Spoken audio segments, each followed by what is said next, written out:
Welcome class 8th in today's class. Students, from today we are going to start civics chapter first, the Constitution of India. आज से हम हमारे civics का first chapter start करने जा रहे हैं, that is the Constitution of India. But before we start the chapter, some key terms are given here in your book. Let's discuss about all key terms because they will help us to understand the whole chapter. Okay, let's start today's study. First key term is amendment. What is amendment? Amendment क्या है? Changes in the existing provision through an act. जब किसी भी तरह का जो भी provision होता है, कोई भी लॉ है, किसी भी तरह का एक्ट है, और अगर हम उसमें कोई चेंजेस लाते हैं तो हम क्या उस चेंज को क्या कहते हैं? उस चेंज को हम अमेंडमेंट कहते हैं. ठीक है. अगर कोई भी लॉ है जहाँ पर उस लॉ में किसी भी तरह का नया चेंज किया जाए, या फिर कभी हम उसमें कुछ और चीज़ें ऐड करें, या फिर हम किसी एक्ट के थ्रू उस जो रूल या लॉ होगा उसको रिमूव ही कर दें. ठीक है. तो ऐसा जो प्रोसेस होगा, ऐसा जो चेंज होता है, उसे हम अमेंडमेंट कहते हैं. Next, arbitrary. Arbitrary means unfair and unreasonable. कोई भी चीज़ जो अनफेयर है, जो कि जस्टिस से बिल्कुल अपोजिट है, गलत है, अनरीजनेबल है, ऐसी चीज़ों को हम आर्बिट्ररी कहते हैं. Next, consensus. Consensus is an opinion that all members of a group agree with. जब किसी भी एक ओपिनियन के साथ बहुत ज़्यादा लोग, यानी बहुत ज़्यादा नहीं, सभी लोग, ऑल मेंबर्स एग्री हों, है ना. कोई भी काम है, कोई भी चीज़ है, कोई भी एक्ट है, कोई भी लॉ है, कोई भी चीज़ है जिसको सारे के सारे मेंबर्स लोग एग्री हैं उस चीज़ को लेकर, मतलब कोई भी उसको अपोज नहीं कर रहा है, कोई भी उसके अगेंस्ट नहीं है, तो ऐसी ओपिनियन को क्या कहा जाता है? उस ओपिनियन को हम कहेंगे कॉन्सेंसस. जैसे हमारे यहाँ इंडिया के अंदर क्या हुआ था कि जब हमारे यहाँ पर से ब्रिटिश गए तो मोस्टली या सभी जो हमारे मेंबर्स थे, हर तरह के जो ग्रुप्स थे, उनके रिप्रेजेंटेटिव्स ने क्या बताया? उन्होंने बताया कि हम सभी लोग कॉन्सेंसस है इस बात को लेकर कि हमारी कंट्री डेमोक्रेटिक कंट्री होगी, है ना. तो यानी हर मेंबर किस चीज़ को सपोर्ट कर रहा था कि डेमोक्रेटिक कंट्री हमको इंडिया में चाहिए. इसका मतलब है कि डेमोक्रेसी को लेकर लोगों के अंदर क्या था? कॉन्सेंसस था. ठीक है. एक तरह का ओपिनियन था. Clear. Next is constitution. Constitution a body of fundamental principles और established precedents according to which a state or an organization is governed. Constitution क्या होता है? कॉन्स्टिट्यूशन फंडामेंटल प्रिंसिपल्स होते हैं, कुछ तरह के रूल्स और लॉज होते हैं जिन लॉज और रूल्स के बेसिस पे काम किया जाता है, गवर्न किया जाता है किसी भी स्टेट को, किसी भी ऑर्गेनाइजेशन को, किसी भी इंस्टीट्यूशन को. ठीक है. तो वो जो सेट ऑफ रूल्स होंगे, जिन रूल्स को फॉलो करते हुए किसी भी स्टेट में गवर्निंग का काम होगा, किसी भी ऑर्गेनाइजेशन में गवर्निंग का काम होगा, वो रूल्स और रेगुलेशंस, वो प्रिंसिपल्स क्या कहलाते हैं? वो set of principles, set of rules constitution कहलाते हैं. क्लियर. नेक्स्ट की टर्म इज़ डेमोक्रेटिक. डेमोक्रेटिक क्या होता है? डेमोक्रेटिक रिलेटिंग टू और supporting democracy, like a form of government in which the people have a voice in the exercise of power.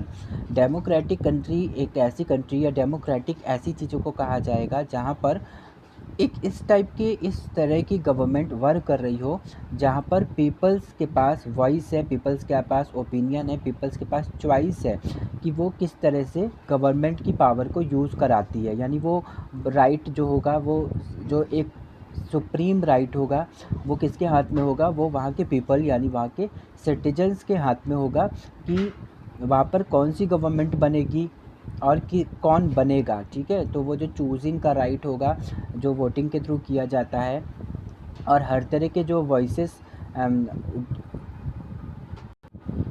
Raise करने का जो राइट होगा वो भी पीपल के पास होगा. तो ऐसी कंट्री डेमोक्रेटिक कहलाती है जहाँ पर डेमोक्रेसी फॉलो की जाती हो.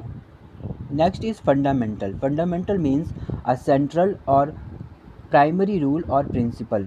ऐसी चीज़ें जो बहुत ही प्राइमरी है, यानी बहुत ही बेसिक है, यानी उसका होना सबसे ज़्यादा ज़रूरी है. सबसे पहली जो चीज़ होगी वही होगी, है ना। तो ऐसी चीज़ों को हम क्या कहते हैं, फंडामेंटल कहते हैं। जैसे हमारे यहाँ पर हमारे इंडियन कॉन्स्टिट्यूशन ने हमको क्या प्रोवाइड किया है, हमें फंडामेंटल राइट्स और फंडामेंटल ड्यूटीज़ प्रोवाइड किया है। यानी फंडामेंटल राइट्स का मतलब कि किसी भी राइट्स से पहले हमें कौन से राइट्स मिल जाएंगे बाय बर्थ, जो हमारा कॉन्स्टिट्यूशन हमको देता है ना।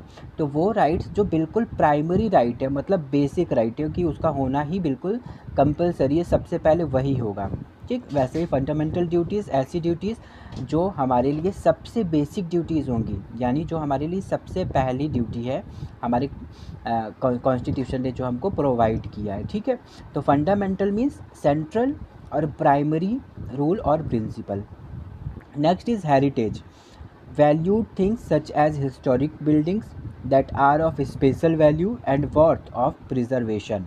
हेरिटेज क्या होता है, हेरिटेज हिस्टोरिक बिल्डिंग्स होते हैं, जो हिस्टोरिकल मॉन्यूमेंट्स होते हैं, जो पास्ट में आए हुए बहुत सारे लोगों ने, बहुत सारे जो रूलर्स थे हमारे यहाँ पर, या किसी भी तरह के जो भी स्ट्रक्चर्स बनाए गए हैं, कंस्ट्रक्शन वर्क जो भी हुआ है हिस्ट्री में, पास्ट में, उनको हम क्या कहते हैं, उन हिस्टोरिक बिल्डिंग्स को, उन हिस्टोरिकल मॉन्यूमेंट्स को हम कहते हैं हेरिटेज। हेरिटेज क्यों, क्योंकि हमारे लिए वो चीज़ें वैल्यू रखती हैं और हमें उनको प्रिजर्व करने की ज़रूरत होती है। ठीक है, हर तरह के हिस्टोरिकल बिल्डिंग्स जो हैं, हिस्टोरिकल मॉन्यूमेंट्स हैं, उनको हम क्या करते हैं, उन हर जो इस तरह के बिल्डिंग्स हैं वो हमारे लिए स्पेशल वैल्यू रखते हैं और उनको हम प्रिजर्व करके रखते हैं, सेव करके प्रोटेक्ट करके रखते हैं, ताकि इनके ऑब्ज़र्व करके, इनको देखकर, इनको समझकर हम हमारे पास्ट को समझ सकें। ठीक है, तो ये सारी चीज़ें क्या कहलाती हैं, जिनको हम, जो हमारे लिए स्पेशल वैल्यूज़ भी रखते हैं और हम उन्हें प्रिजर्व भी करते हैं, ऐसे हिस्टोरिकल मॉन्यूमेंट्स हमारे हेरिटेज कहलाते हैं। नेक्स्ट इज़ सॉवरेंटली, सुप्रीम पावर और अथॉरिटी।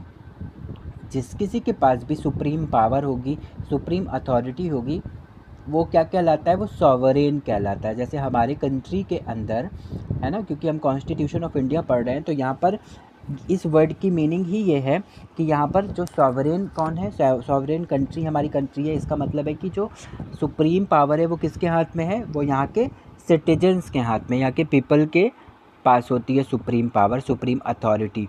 ठीक है, तो वो पर्सन या वो कोई भी इंस्टीट्यूशन जिसके पास सुप्रीम पावर होगी, सुप्रीम अथॉरिटी होगी, हम उसको क्या कहेंगे, सॉवरेंटली कहेंगे। ठीक है, क्लियर हो गया होगा। Clear, I hope you all have understood all key terms. Students, you have to learn and write all key terms. सारे की टर्म्स को लर्न कर लेना है। डेफिनेशन में ये एग्ज़ाम में बिल्कुल आते ही आते हैं, तो इन्हें बिल्कुल प्रिपेयर कर लेना है एंड अपनी क्लास वर्क कॉपी में इसके सारे की टर्म्स को लिख भी लेना है। ठीक है, in our next class we will know about constitution and what was the process of Indian constitution making.